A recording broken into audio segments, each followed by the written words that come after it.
The blind man is chatting up beautiful women. The dog seems to have found something. Quickly ran out. Dog running wild with blind man in hot pursuit. But dogs are military dogs that are not easy to catch up to. Carl slipped and fell to the ground. He could only watch as the dog pounced on the man in white. Crazy bite. Carl freaked out. Rush over and pull the dog away. Now they've made a terrible mistake. Although no one was injured. But the man in white is the rich man of Dubai. A word sent Carl straight to the police station. But more trouble lies ahead. Carl posed as a disabled military veteran. Free hotel stays add to the crime. He hastened to explain himself to the police. He said the dog was a highly decorated military dog. It just mistook Dubai tycoons for the enemy. But the police didn't bother to listen to him. The next morning, Carl was woken up in a daze.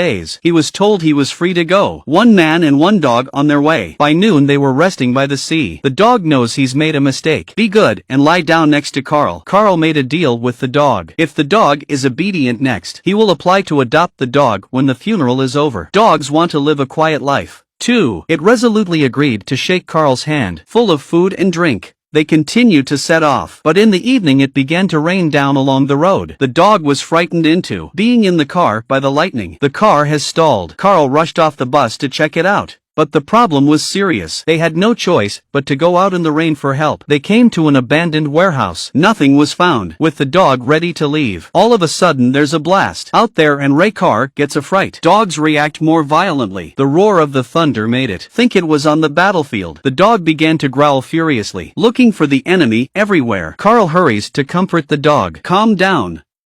It's just thunder. But the dog got more and more excited. It went straight into it and bit Carl. Carl broke down.